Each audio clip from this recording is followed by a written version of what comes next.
Bueno. Bueno, ¿comieron algo? ¿Les queda como para un ratito más? Ok. Bueno, escuchen. Podríamos abrir este espacio con mucho gusto. Si ustedes quisieran preguntar, si hubiera algo, ¿no? La participación de ustedes es muy bienvenida. Cualquier pregunta, cualquier duda, lo que fuere. Vamos a tratar de hacer un cierre de aquello que Dios trajo en este tiempo. Aprendimos muchas cosas, pero en este último capítulo de lo que se estuvo comunicando, aprendimos que el discipulado no es natural, no es externo, no es hombre a hombre, sino que es una vida interna. Somos discípulos de Cristo, nos mudamos de Adán a Cristo. Ese es el discipulado del cual hablaba el Señor y del cual hablan los apóstoles.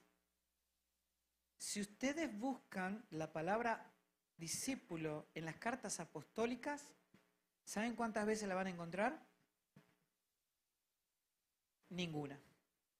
No existe la palabra discípulo en la carta apostólica. Pero había discípulos, sí, claro que había discípulos. Pero lo omitieron casi intencionalmente, porque el concepto de discipulado que había en Israel en ese tiempo era bien duro y bien complejo. Eran grupos de personas siguiendo a un rabino, a un maestro de manera externa. Entonces los apóstoles se ocuparon en explicar que el discipulado espiritual en Cristo es el entrenamiento de una naturaleza. ¿No?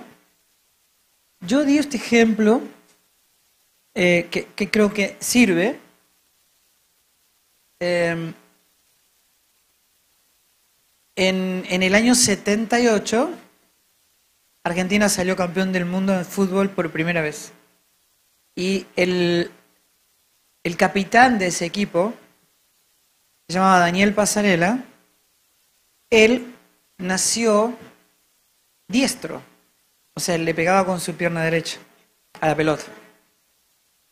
Pero cuando era chico se quebró la pierna derecha. Y se la enyesaron. Así que él, que era un chico muy inquieto, siguió jugando al fútbol con la pierna enyesada. Pero ¿qué tuvo que hacer? Y bueno, aprender a patear con la otra pierna, con la izquierda. Cuando le quitaron el yeso, él era mejor pegándole con la izquierda que con la derecha. Y él hizo toda su carrera futbolística, fue el número 6 más reconocido y el mejor que tuvo Argentina de todos los tiempos, y fue el capitán de aquel equipo campeón del mundo. Siendo zurdo, pero él no había nacido zurdo. Entrenó, así es como si yo le preguntara a ustedes, ¿cuántos de ustedes hablan inglés? Capaz que somos poquitos, ¿verdad? ¿O son poquitos? Pero todos tienen la capacidad. La diferencia está en el entrenamiento. Él entrenó una pierna que no era hábil para él, pero se convirtió en su pierna dominante.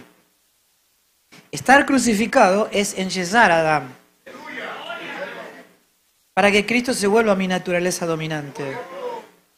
Entonces, ¿cómo lo dejamos crucificado ahí? No lo bajamos de la cruz hasta que Cristo sea nuestra naturaleza dominante y todo estímulo sea Cristo quien esté respondiendo y no yo en mi antigua naturaleza. ¿No? ¿Viste? Si Cristo no es mi naturaleza dominante, yo me enojo con mi hermano y después vuelvo en sí. Porque primero actué con mi naturaleza dominante, después digo, no, ¿cómo voy a hacer eso con mi hermano? ¿No? Entonces tengo que ir a arreglar aquello que rompí. Pero si Cristo es mi naturaleza dominante, yo amo al que no lo merece. Es el impulso de mi naturaleza. Está bien, ocurre de manera automática porque se está expresando una naturaleza, ¿no? Un diseño. Es el motivo por el cual un mono no tiene que aprender o ir a la escuela para aprender a saltar de un árbol a otro. Eso está en su naturaleza. Cuando la naturaleza dominante se está expresando, lo expresa él. Entonces, los apóstoles explican que la naturaleza en Cristo es el entrenamiento de esa naturaleza. ¿Cómo crucificamos una para que la otra se vaya expresando frente a todas las circunstancias de la vida que la van entrenando? ¿No? Entonces, ocurre algo que sería para mí, algo que seguramente a mi vieja naturaleza enojaría. Yo no la dejo actuar y pongo la nueva naturaleza, y, ¿no es cierto? Para ver qué hace frente a este estímulo. Y expresa su naturaleza pacífica. Perdonando a quien no merece ser perdonado. ¿No? Dando la vida por el que no lo merece. Y uno se reconoce, porque uno dice, yo no soy eso. ¿No? Entonces, ahora estamos aprendiendo que el discipulado en Cristo es interno y es espiritual. Todos somos discípulos de Cristo, incluso los pastores. En el cuerpo todos son ovejas, pero hay funciones representativas de Cristo en el cuerpo. ¿Por qué hay pastores en el cuerpo de Cristo? Porque Cristo es el pastor de la iglesia. Es un aspecto, una función representativa de Cristo. ¿Por qué hay profetas? Porque Cristo es el espíritu de la profecía. ¿Por qué hay maestros? Porque Él es el maestro de nuestras vidas. ¿Por qué? Porque todo está expresando, todo está en su cuerpo. Son funciones, aspectos, asignaciones de su propio cuerpo que se está desarrollando para ajustar esa vida. ¿No? La vida está en el cuerpo, la vida es Cristo. Entonces, ahora yo entendí que ser un discípulo. El discipulado no se trata de controlar el comportamiento de los hermanos, sino es guiarlos a los pies de la cruz para que encuentren todo en Cristo. La vida, el obrar, el deseo, todo en Él. Amén. Estamos hablando de algo que la mente natural no puede digerir. Uno entiende que el discipulado es una disciplina de hacer lo que se nos dice. Pero no funciona así el evangelio. Amén. Y algo más. ¿Qué es la cruz? Es decir, nosotros, recuerden, los católicos tienen imágenes de yeso, nosotros las tenemos todas acá en la cabeza. ¿Sí? Entonces, nosotros pensamos, cuando decimos la cruz, nos imaginamos dos palos cruzados. Pero cuando Jesús habla de la cruz, ni siquiera había anunciado que él iba a ser crucificado. Es una cruz histórica. Pero la cruz de la cual hablaba Jesús es un hecho eterno. Él está con nosotros. Pablo dice, yo permanezco crucificado permanentemente para que no sea yo, sino que sea Cristo en mí. Yo estoy enyesando la vieja naturaleza para que se exprese la nueva, Cristo en mí. ¿Está bien? Eso es lo que está diciendo. Pero esa cruz no es de madera, es un hecho eterno, consumado en la eternidad de Dios. Es un poder que está operando en mí, trasladándome de Adán a Cristo cada día. Entonces, ser un seguidor de Cristo es comprender el valor de esa cruz, que es la cruz de Cristo, que me conduce, ¿no?, de abajo hacia arriba, de tinieblas a la luz, de muerte a vida, de Adán a Cristo. Amén. Entonces ya entendimos qué es ser discípulo, qué es la cruz y qué es ser un seguidor de Jesús. Porque el que no abandona todo lo que cree poseer, ¿no es cierto? El hombre cree que tiene cosas, que ha logrado algo, que tiene posesión, pero no, el que no abandona al viejo hombre con todas sus cosas, y con todos sus deseos no puede ir en pos del nuevo hombre, donde todas las cosas son hechas nuevas. No se puede abrazar dos fuentes, correr en dos direcciones opuestas. No se puede. No se puede servir a dos señores. Amén. Entonces, eso es bien claro para nosotros, tiene que ser bien claro, ¿no? La vida de la iglesia es interna y es espiritual. ¿Está bien? No tratemos de traer al ámbito natural esto, porque nada funciona de esa manera. Todo eso gobierna sobre lo natural, pero no es natural. O sea, el propósito eterno de Dios no es de la tierra ni para la tierra. ¿Entienden? Se cumple en Cristo. Se manifiesta en la tierra, pero no se cumple en la tierra, sino se cumple en Cristo. Es eterno. ¿Está bien? Eso afecta todo lo que la iglesia toca con el testimonio de esa vida, el incremento de esa vida, ¿verdad?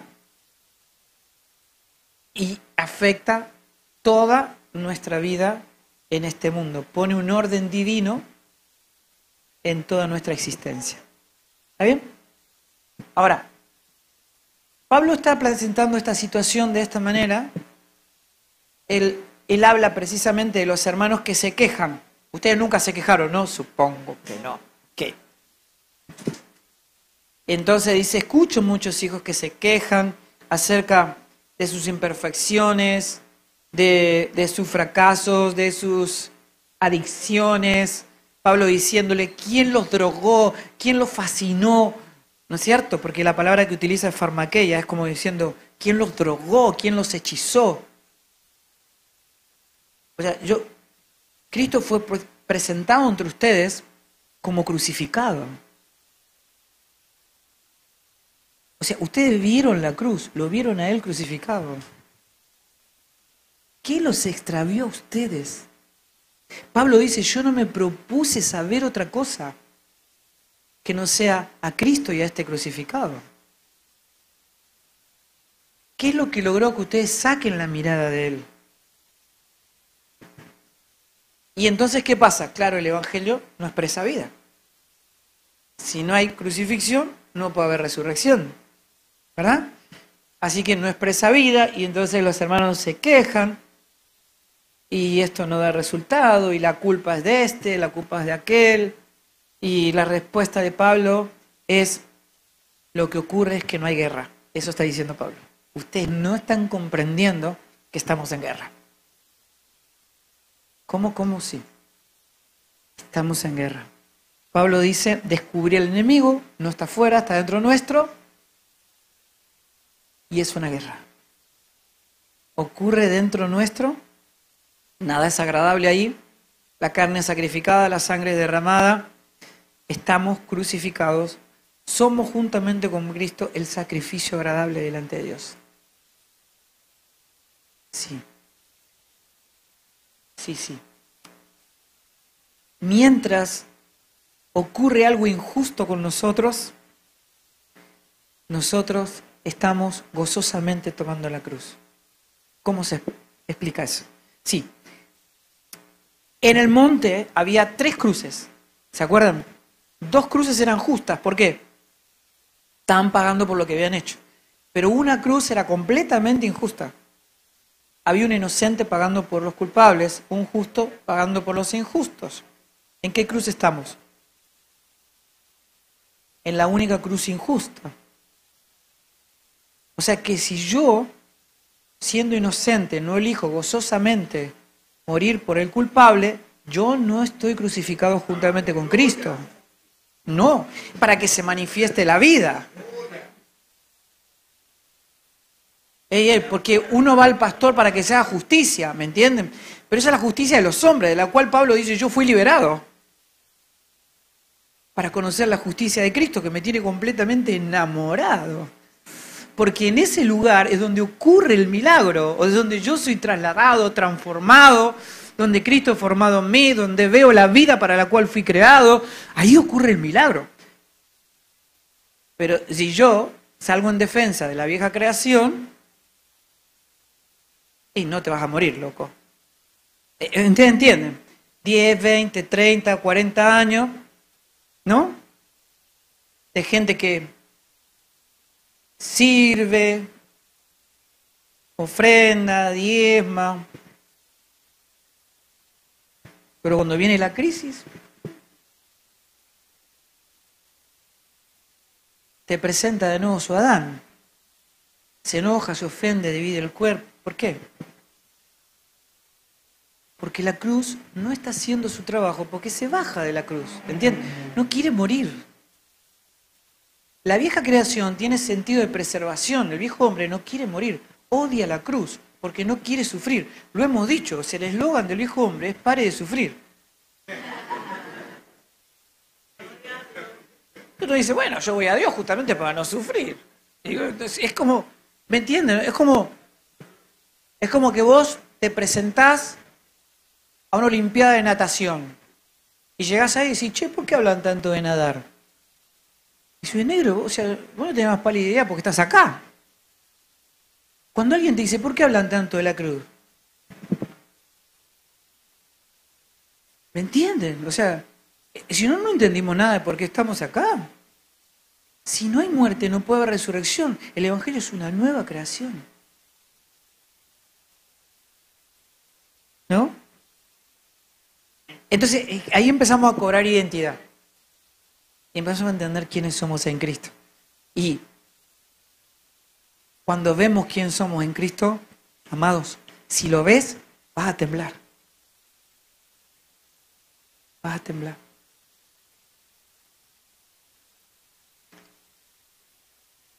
Entonces, estamos entendiendo la justicia de Cristo, ¿no? Que si alguien tenía que morir, ese no era Él. Pero Él dijo, yo elijo. Yo elijo pagar por el culpable. Esa es la iglesia. ¿Me entienden?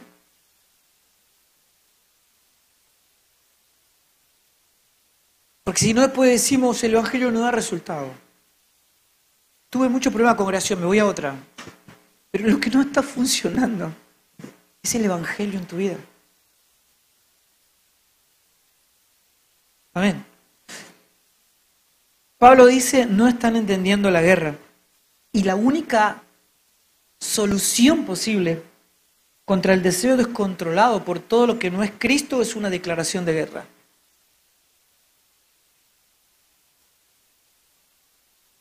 Y uno dice, ¿por qué soy así?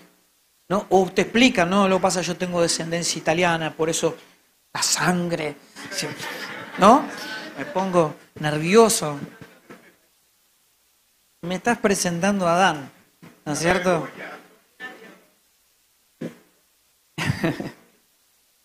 ¿Saben qué pasa en la guerra? En la guerra los soldados no duermen en realidad, dormitan. Porque todos sus sentidos están agudizados. Ellos parece que están durmiendo con los ojos cerrados, pero cae una hojita y ya están ahí preparados con el arma, ¿verdad? Porque están preparados. O sea, nuestros sentidos tienen que estar agudizados para identificar al enemigo. No está afuera, está adentro.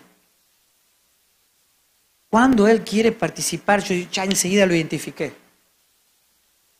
Tiene que ir a la cruz. Hay que entender la guerra. Estamos en modo ataque.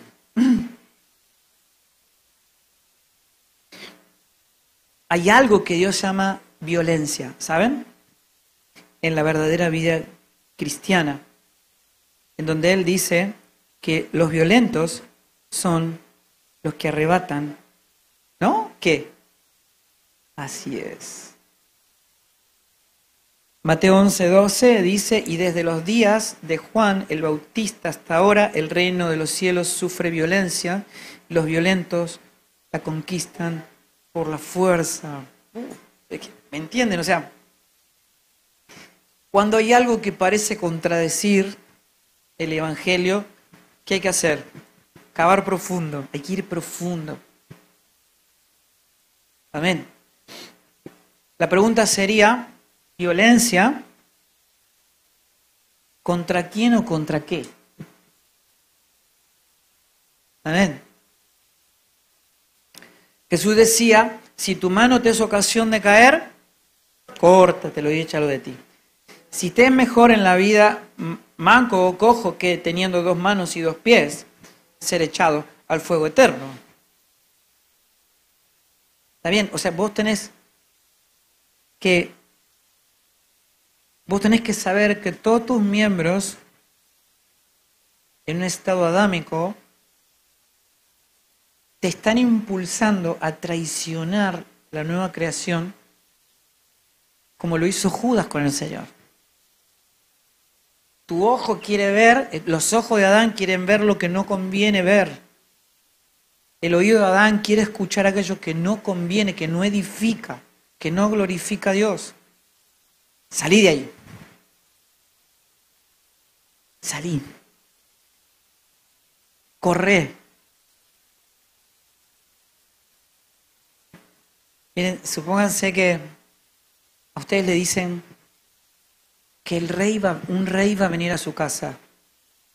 Nosotros no tenemos mucha conciencia de lo que es un rey, pero si le dirían a alguien que vive en Inglaterra que la reina, el rey, va a visitar su casa, se preparan durante un año, dejan la casa impecable, maravillosa, perfecta, para ese día. El día va a venir, la reina va a venir.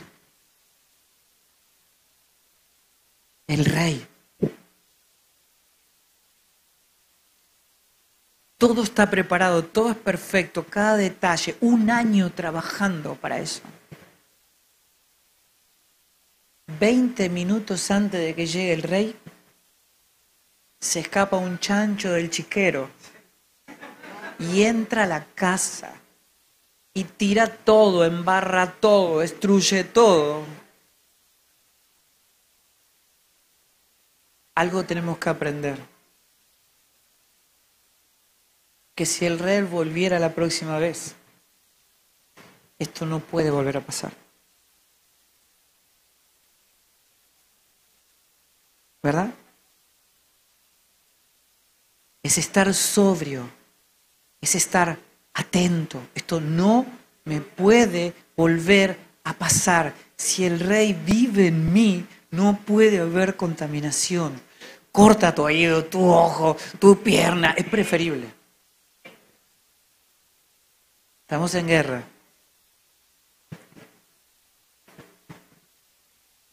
Romanos 8:13 dice, pero si por el Espíritu hacéis morir las obras de la carne, viviréis. Sea violento, adquirimos una mentalidad de guerra. O sea, es no estar en paz con los oídos naturales, con los ojos naturales, con la mente natural. Estamos en guerra. Con Adán estamos en guerra.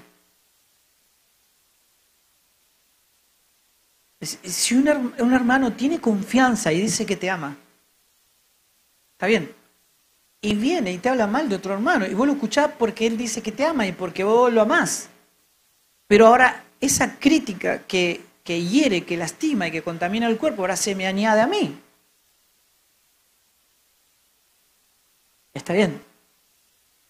Mira, soy parte.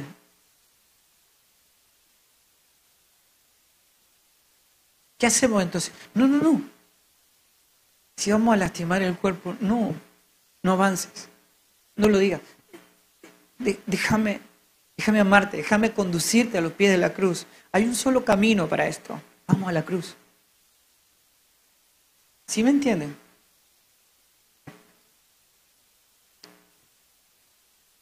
Hay demasiado de la violencia opuesta, equivocada, en todo lo que estamos viviendo en este tiempo, ¿no? Personas que creen ser portadores de la verdad o del diseño, ¿no? Somos esclavos de la verdad.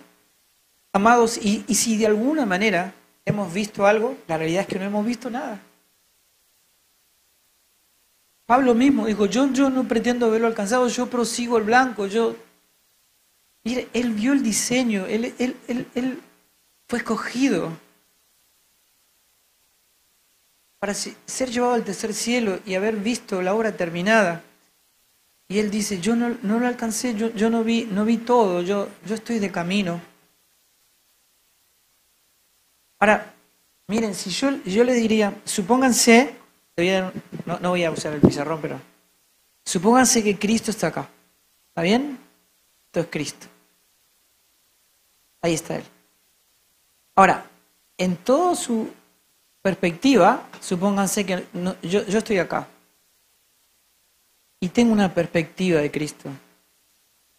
Ahora, de acá hay otro hermano y tiene otra perspectiva de Cristo. Es diferente.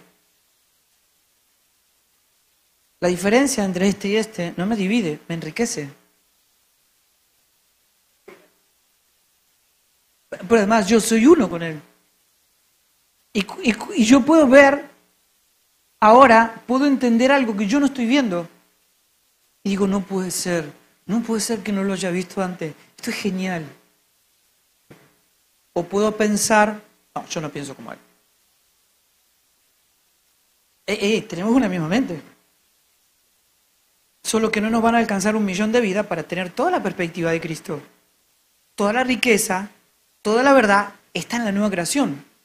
No en mí, en toda la creación, o sea, en todo el cuerpo de Cristo, que habitó en todas las edades, de todos los tiempos, en esta tierra. Pero sí hay una dirección en la cual yo estoy más cerca o más lejos. ¿Está bien? Eso habla de madurez. La inmadurez sí se expresa separada. Pero porque es niño. Por eso el Señor dice, si ustedes actúan como hijos maduros, van a aprender a reconocer Cristo en cada hermano y siempre expresarse unido a Cristo. No dividan el cuerpo porque el cuerpo no puede ser dividido. No se puede separar aquello que Dios unió. Amén.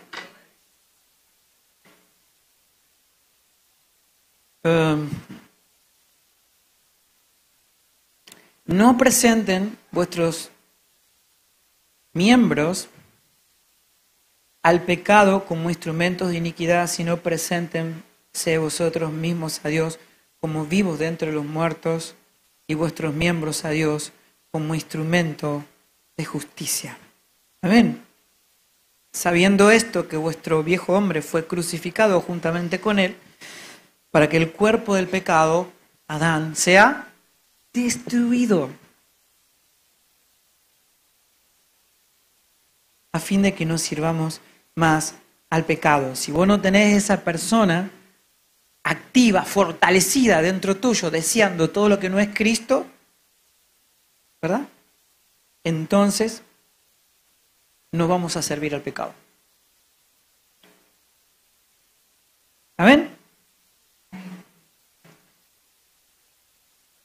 Ahora, déjenme acercarme un poquito más a unos detalles. Esa violencia en el alma contra la vieja creación es parte del impacto del Espíritu de Dios contra todo aquello que llamamos mi vida. ¿Está bien? ¿Nunca escucharon a un hermano diciendo, sí, yo sé que hay cosas en mí que tienen que morir? ¿Alguna vez escucharon algo de eso? Las cosas no tienen que morir, vos te tenés que morir. Es una cosa completamente diferente.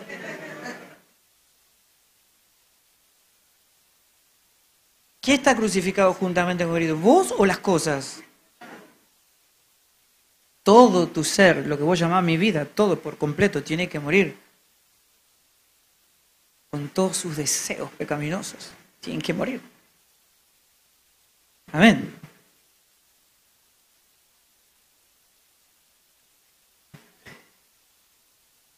Ese es el enemigo, es donde debemos producir esa guerra. Una violencia contra todo mal pensamiento acerca del otro.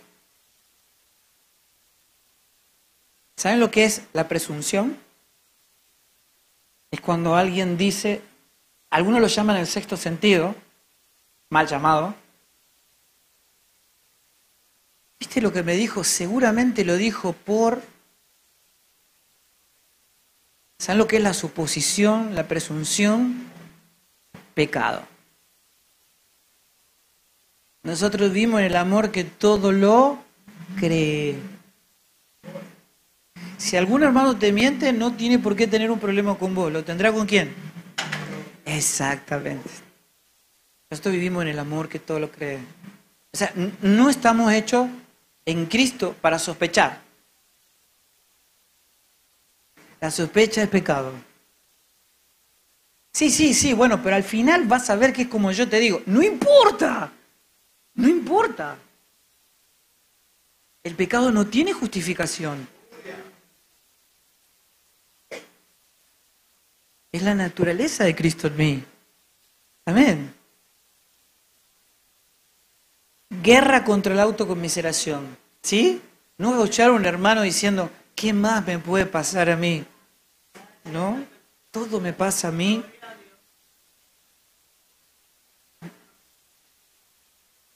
Ser participante de los padecimientos de Cristo en la carne es precisamente nuestra elección de vida.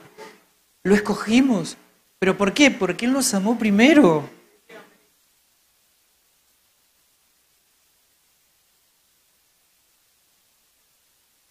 Contra toda indiferencia hacia la necesidad del otro, amado.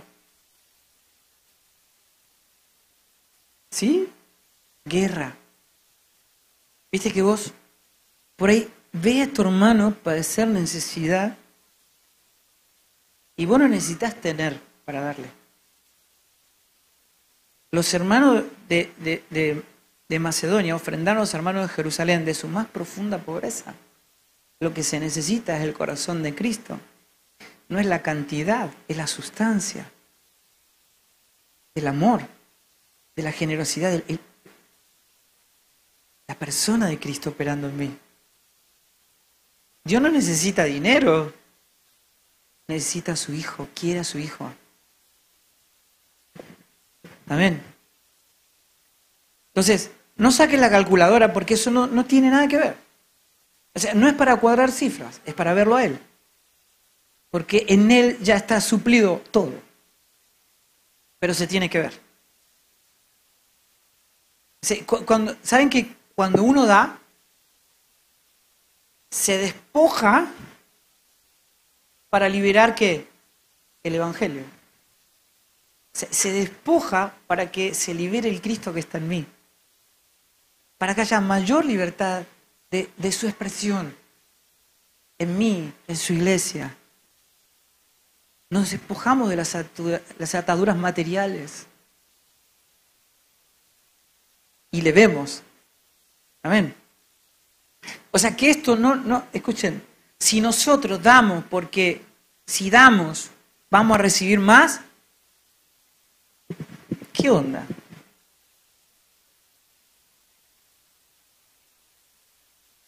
Se ocurre porque Dios lo quiso, pero no es el motivo por el cual lo hacemos. ¿Por qué motivo Jesús se ofrendó a sí mismo y se dio a sí mismo? Por el gozo puesto delante de Él, por la gloria del Padre. O sea, Jesús dándose a sí mismo, tomando la cruz. Llegó la hora en que yo sea glorificado en ti y tú en mí, Padre. ¿Y qué te imaginas? Mire, si Jesús hubiese dicho delante de nosotros, llegó la hora de ser glorificado, ¿qué te imaginarías que iba a pasar? ¿Que se iba a poner todo brillante o no? Y Él dijo, no, me voy a morir. Por eso me ama mi Padre. Porque doy mi vida por las ovejas. Cuando nos despojamos de nuestra vieja... ¿Sí? ¿Entiendes? Cristo es formado. Cristo es visto en nosotros. Y Cristo es todo lo que glorifica al Padre.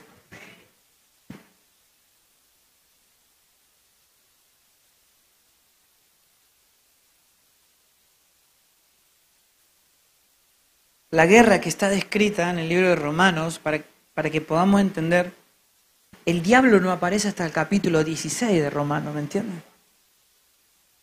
Toda la guerra es contra la carne. Es la más importante. Porque si Cristo conquista, el diablo no tiene absolutamente nada que hacer. ¿Dónde tiene jurisdicción el diablo? En la carne, solamente. Pero dice, aquel que fue engendrado por Dios ya no practica el pecado, porque la simiente de Dios está en él. Dios le guarda y el maligno no le toca. A menos que vos le presentes terreno, ¿verdad?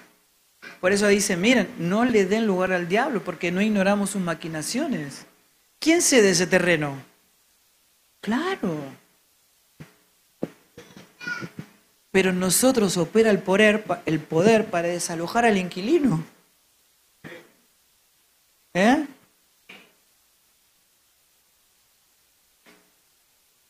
¿Cómo crece la vida? Así crece la vida.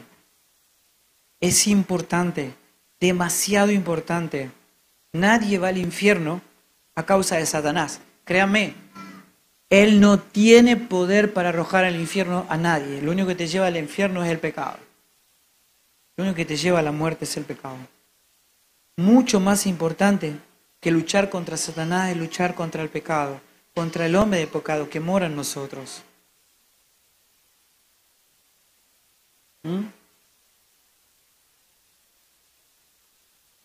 Ahora, dice, porque si vivís conforme a la carne, moriréis, mas si por el Espíritu hacéis morir las obras de la carne, viviréis.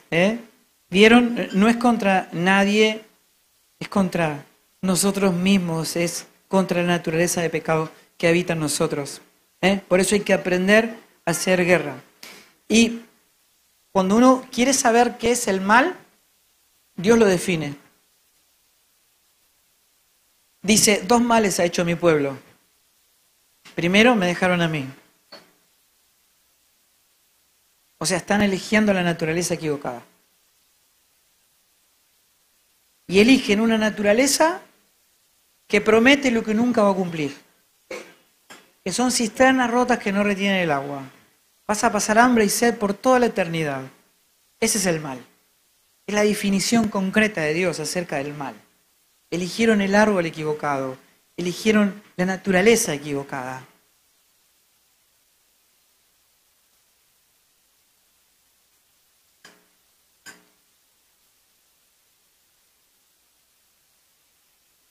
Romanos 8:10 dice, y si Cristo está en vosotros, aunque el cuerpo esté muerto a causa del pecado, sin embargo el Espíritu está vivo a causa de la justicia.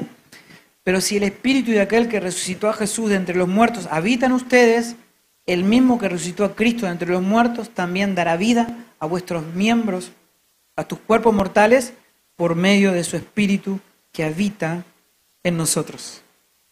Amén. O sea, eso está garantizado, hermanos.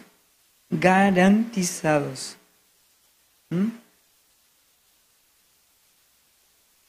Amén. Vamos. Porque si no sigo hablando. Vamos a hacer una cosa. Podemos cerrar, si quieren, este capítulo. Ahora sabemos qué es tomar la cruz, qué es ser un discípulo, qué es ir en pos de Jesús. ¿Cómo ocurre eso? ¿No? Bueno, es una guerra interna, porque la vida es interna. ¿No? Entonces ahora sabemos cómo esa vida se incrementa. ¿No? Ahora el punto es este. Vos podés irte a tu casa y si esto que estamos recibiendo hoy no cobra calidad de gestión, va a ir a una biblioteca y el tiempo lo anula. O sea que la próxima vez que yo escuche hablar de esto, yo voy a decir, esto ya lo sé, pero no me transformó. Si esto no... Yo cuando tengo una revelación de parte de Cristo, lo primero que tengo que hacer es gestionarlo. Yo a partir de ahora, esta es mi realidad.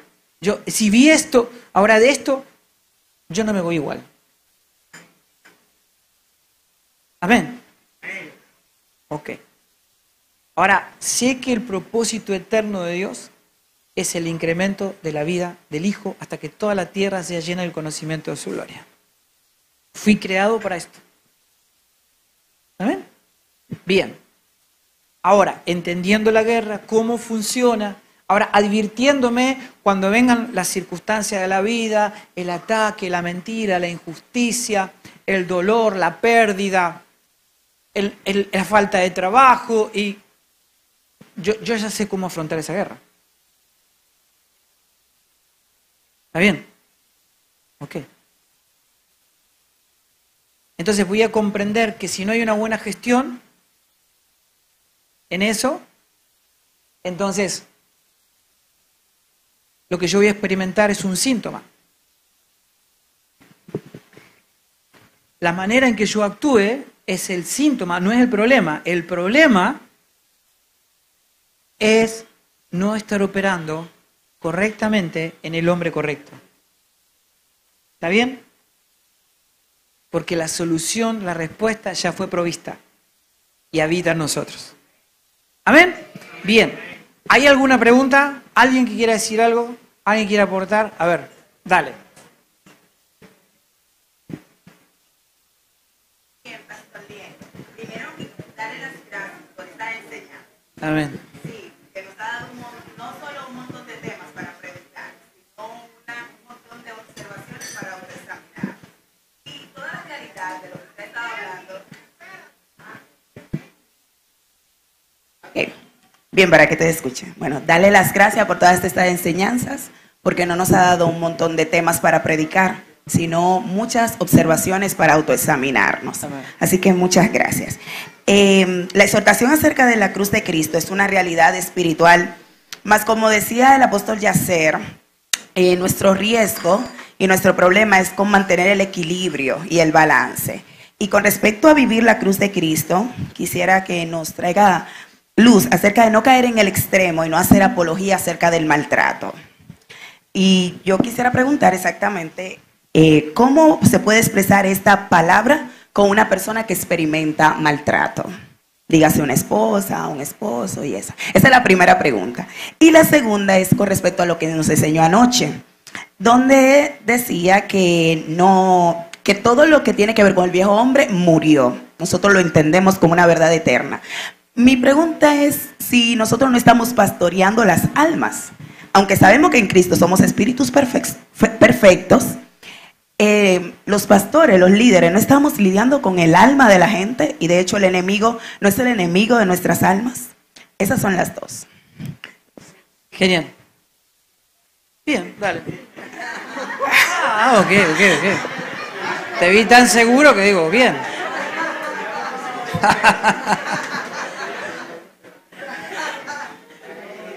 Buenísimo. Miren que había un chofer de un médico muy reconocido que lo llevaba a todos lados donde él iba a dar conferencias. Si un día el médico estaba muy cansado, y yo no tengo ganas de dar conferencias, y el chofer dijo, mire, si quiere la doy por usted, lo escuché tantas veces dar la conferencia que ya me la conozco de memoria. Y él le dijo, bueno, genial, da la voz. Así que él dio la charla impecable, todos aplaudieron hasta que uno levantó la mano e hizo una pregunta. Y dijo, mire, esa pregunta es tan fácil y tan simple que hasta mi chofer se la puede responder.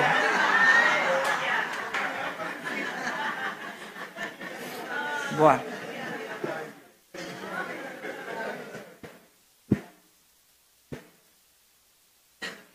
Lo primero que tenemos que entender es que el alma no tiene una mente. El alma reproduce la mente que la gobierna, la naturaleza que la gobierna. Entonces, si el alma no tiene la vida del espíritu, el alma está perdida. Pero si el alma tiene la vida del espíritu, el alma es redimida. ¿Está bien? Tenga poco o mucho de Cristo, está redimida. Pero si el alma conoce solamente un 1% de Cristo, ¿cuánto va a poder disfrutar de Cristo? solo un 1%. O sea que la salvación es un hecho consumado en la eternidad de Dios, que nos fue notificado, pero a la vez yo ya fui salvado y a la vez estoy siendo salvado.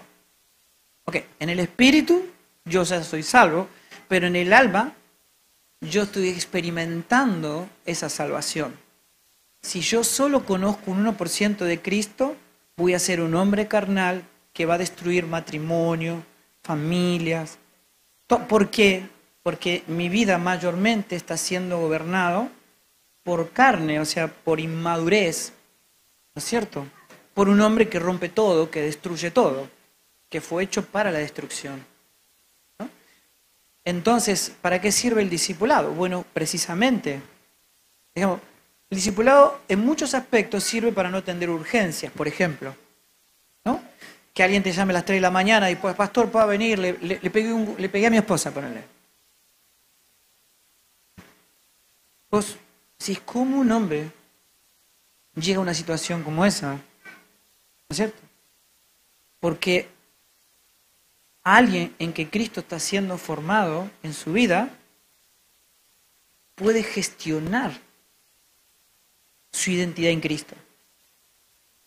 Pero alguien que tiene una mente carnal es una mente de tragedia, de que aprende así con los golpes, después se arrepiente, después hice un desastre, ayúdenme, ¿no es cierto? Es una mente trágica. ¿Okay? Entonces el trabajo, el discipulado, el de guiar a las personas a Cristo es para que la salvación alcance su vida, su matrimonio, sus hijos, su familia, los ámbitos donde Él está, que Cristo va a... La salvación es una persona, entonces crece Cristo y mi vida está siendo salvada.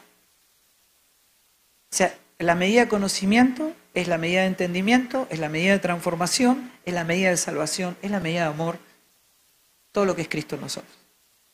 ¿Está bien? Por eso es importante, esa es la gestión del alma. ¿Está bien? El otro punto era, déjame, la apología al maltrato. Bueno, ahí hay una cuestión que los apóstoles van recorriendo acerca de los vínculos matrimoniales y familiares, ¿no? Donde, por un lado, uno se pregunta, ¿cuál fue el límite de Jesús con respecto al maltrato? No hubo límite. Fue hasta la muerte. Ok. Para redimir a su amada. O sea, ¿qué había de amable en su amada? Nada. O sea, ¿puede haber una esposa peor que la iglesia? No.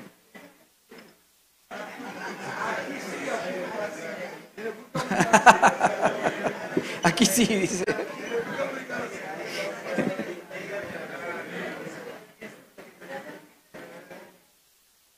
La iglesia adúltera, traidora, mentirosa. Hay una figura en Oseas que nos traspasa, digamos, ¿verdad? Ok. Aún así Cristo la amó y en eso consiste el amor de Dios. En que aún siendo abominación a Dios, Cristo murió por nosotros. Nos salvó, nos santificó. ¿Ok? Pero aún Pablo dice con respecto a un vínculo que si alguien no quiere que uno como hijo de Dios permanezca al lado de esa persona que es violenta y no quiere saber nada con Dios, que no estamos sujetos a esa servidumbre, a ese maltrato. Pero si ese maltrato sería para mí un acto de redención, de amor, o sea, vos pensalo de esta manera. Yo soy la expresión de Cristo en mi hogar, en mi matrimonio, en el lugar donde Dios me coloque. ¿Está bien? Nadie puede ver a Cristo en mí, puede ver el testimonio de Él. Lo vería si el Espíritu Santo está obrando en Él. ¿Está bien? Pero la expresión de ese testimonio está siendo visto donde yo esté. Y suponete que hay un hermano que sea una especie de cactus, que uno lo quiere amar, lo quiere acercar, se quiere abrazar, siempre pincha, no hay caso. ¿Ok? No hay caso. Siempre agrede, se enoja, y bueno. Pero solo el amor redime. O sea, el amor de Dios consiste en que amó tanto al mundo que dio a su Hijo una cruz. En esto consiste el amor de Dios, que siendo pecadores, Cristo murió. O sea, hay una cruz. O sea, hay una cruz. Tomamos una cruz. En eso consiste el amor. ¿Está bien? Y el amor que redime, el amor de Dios que habita, no nuestro amor, el amor de Cristo, que es para redención, ¿sí? Alguien puede decir la verdad tanto tiempo, tantos años, tratándote mal y vos siempre amándome, y yo tratándote mal y vos amándome, la verdad, perdóname. Ese día esa persona se salvó. Vio algo de Cristo. Es el acto de redención de Cristo siendo agredido. Hoy somos nosotros quien portamos los sufrimientos de Cristo en la carne hasta la redención. O sea que somos aquellos que recibimos injustamente el golpe para que los perdidos sean redimidos, como lo fuimos nosotros en otro tiempo. Sé que estoy diciendo algo que es duro, pero discúlpenme, o sea, si hubiera otro evangelio se los diría. Pero, en definitiva, tomar la cruz es nuestro gozo. Yo diría, una vez, un pastor muy conocido, dijo, fui a China y vinieron unos 18 líderes que habían viajado de todas partes de la China. Y dijo, entre todos ustedes, más o menos, ¿cuánta gente discipulan? Y bueno, y discipulaban en promedio más de 20.000 personas, esos 18 líderes. Todos en iglesias subterráneas, perseguidas. ¿Qué pasaría, dijo, si la policía entra ahora? Dijo, iríamos todos presos. Y no sabríamos si nos costaría la vida o no veríamos nunca más la libertad. Entonces ellos le dijeron, por favor, ore por nosotros. Nosotros queremos que usted ore por nosotros para que nosotros tengamos esa libertad para predicar el evangelio que ustedes tienen. Y él le dijo, yo de ninguna manera voy a predicar por eso, a orar por eso. Acá hay personas que tardaron 2 días para estar en este lugar y que saben que si son descubiertos pueden morir o ser encarcelados. En mi país, si llueve, no nos juntamos en la reunión. Así que yo de ninguna manera voy a orar por eso. Para que haya una mayor medida de Cristo. Muchas veces el sufrimiento, la persecución, o sea, hasta el año 350 la iglesia fue perseguida y mientras fue perseguida más crecía en poder, en gracia, en número, hasta que alguien dijo, miren, si la perseguimos crece más. Así que hagamos una cosa, dejémoslo de perseguirlo, digamos lo que son ciudadanos ilustres, hagámoslo en edificio, la iglesia en una caja no ilumina, no crece. Metió la iglesia 1000 años en una caja. Y la iglesia no desapareció del mundo porque no se puede sacar a Dios de las vidas de las personas. Pero pasó por el Renacimiento, la época de la Ilustración, y llega Nietzsche diciendo Dios ha muerto.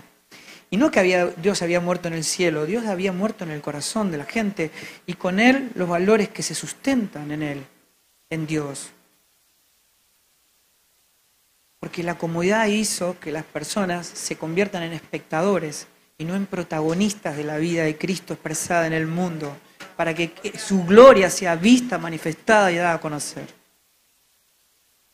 Entonces, el sufrimiento tiene un misterio escondido. Entrena a la naturaleza, forma a Cristo en nosotros. Amén.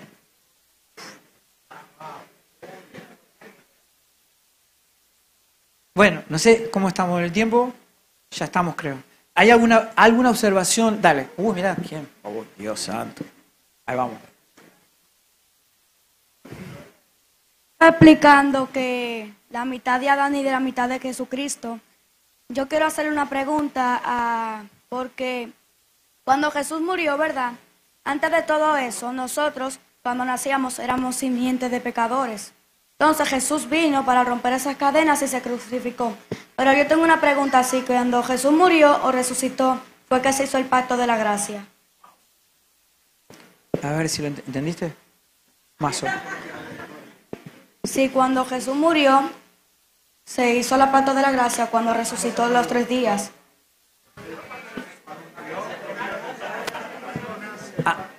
Él quiere saber ¿cuándo nace el pacto de la gracia? ¿Cuándo nace el pacto de la gracia? Si cuando Cristo viene a nuestra vida o cuando Cristo muere y resucita. Exacto. Se produce en su resurrección, en su impartición de vida. O sea, cuando se forma su cuerpo. O sea, el cuerpo es añadido a la cabeza. Eso es lo que Dios llama iglesia. O sea, la forma que Cristo tomó en su resurrección es el nacimiento de la iglesia. Es la expresión corporativa del Cristo glorificado.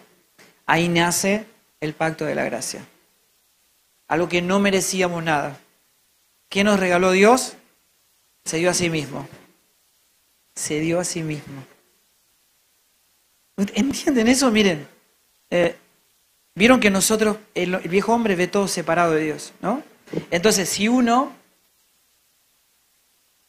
supongan que nosotros tuviéramos en miseria, muerte, en hambre, todo lo peor que pueda haber, la peor miseria que pueda haber, y somos un pueblo en ese estado, ¿no? En muerte. Y en un monte hay un reino magnífico, glorioso, majestuoso, con un rey tremendamente glorioso, rico. Y nosotros como pueblo, todo muerto de hambre, todos andrajosos, tenemos la posibilidad de desear algo.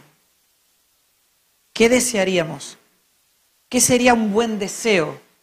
Por ejemplo, que nos dé de comer y que nos sane. Por ejemplo, ¿no? Si hay enfermos, que sane a los enfermos. Si hay hambre, que cubra nuestra hambre. Que mayormente lo que hizo el pueblo de Israel en ese tiempo, ¿verdad? Fue a tratar de cubrir sus necesidades temporales. Lo cual, ¿habría una idea superadora? Si uno pudiera pedirle al rey, ponele, una idea superadora es que nos haga su hijo y poder vivir y ser heredero, ¿no es cierto? Ok, ahora, ¿habría una idea superadora a esa? Piensen.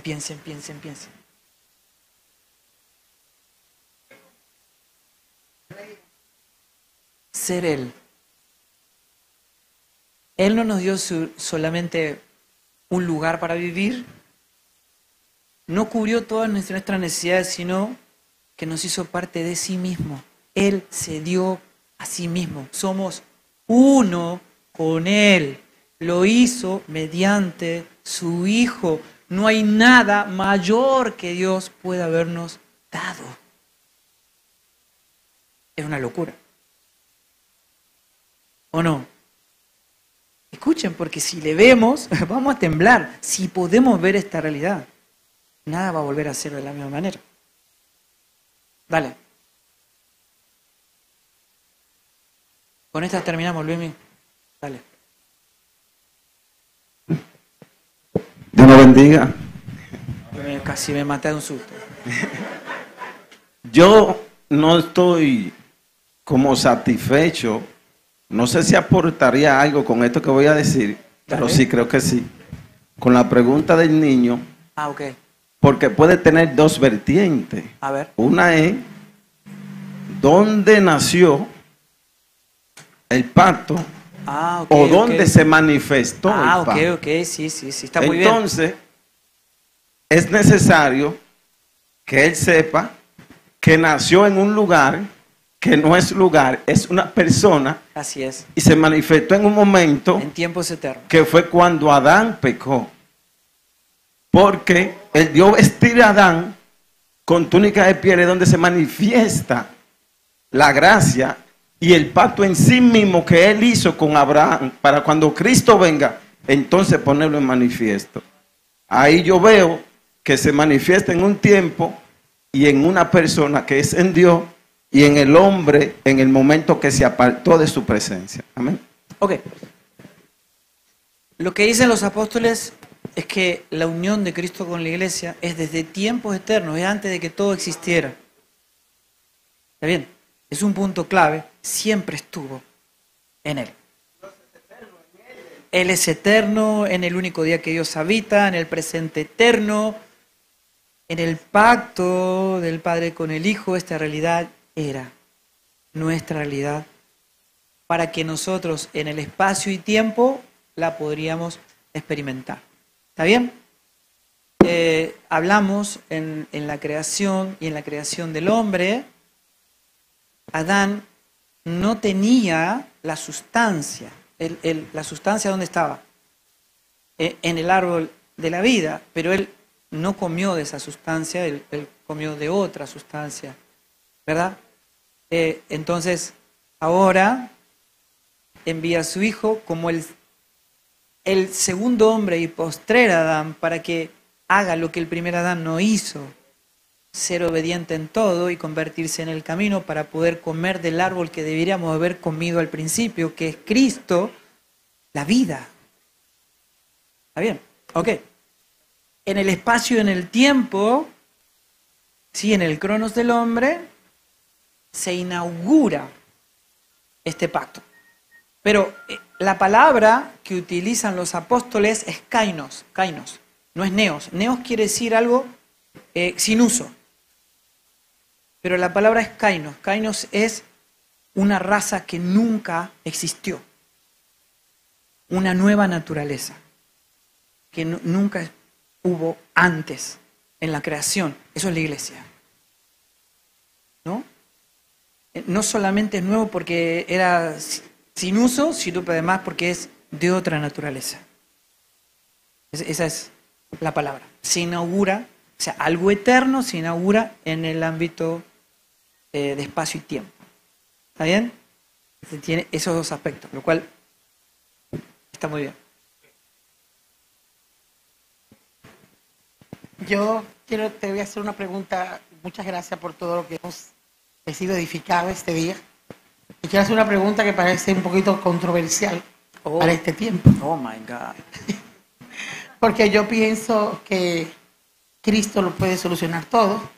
Que cuando enseñamos, como usted dice, la simiente del Señor y entrenamos personas para creerle a Él, tenemos que llevarlo a la cruz, ya que Dios sea aquel.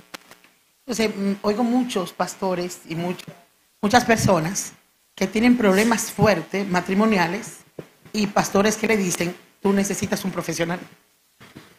Yo no puedo atender ese caso. Y en mí ocurre siempre una pregunta. Si Cristo es el gran conocedor del alma humana y Él es que nos ilustra y nos bendice con su espíritu para poder trabajar con personas con su sabiduría, ¿cómo yo puedo mandar a un profesional una persona con lo que necesita? Ok. Vamos a explicar algo que es importante. Un profesional, ¿por qué la psicología no puede colaborar con la vida? Porque no considera la vida. Porque para ello no existe la vida del espíritu. O sea, ¿por qué no puede traer soluciones al ser humano? Bueno, básicamente porque no puede resucitar muertos. ¿Se entiende? Eso, ok. Pero un psicólogo cristiano puede colaborar con un discipulado. ¿Por qué? Porque hay hermanos que tienen mayores dificultades en llegar, ¿no es cierto? Son más complejos, capaz que es una cuestión química en su organismo, ¿no es cierto? Entonces hay profesionales que colaboran con el discipulado para que no haya tanto deterioro en los procesos, ¿no es cierto? Pues son hermanos más difíciles, más lentos o con problemas físicos, psíquicos, ¿no es cierto? Necesitamos de profesionales cristianos que no ignoren la vida y que entiendan y vean la cruz. Porque si no, lo que intentamos es revivir aquello que Dios quiere matar, digamos, ¿no?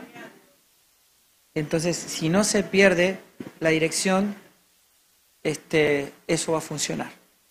Creo que un psicólogo cristiano colabora con todo discipulado, aquellos que lo necesitan. Psiquiatras también. ¿Está bien? Ok, amén. Vale.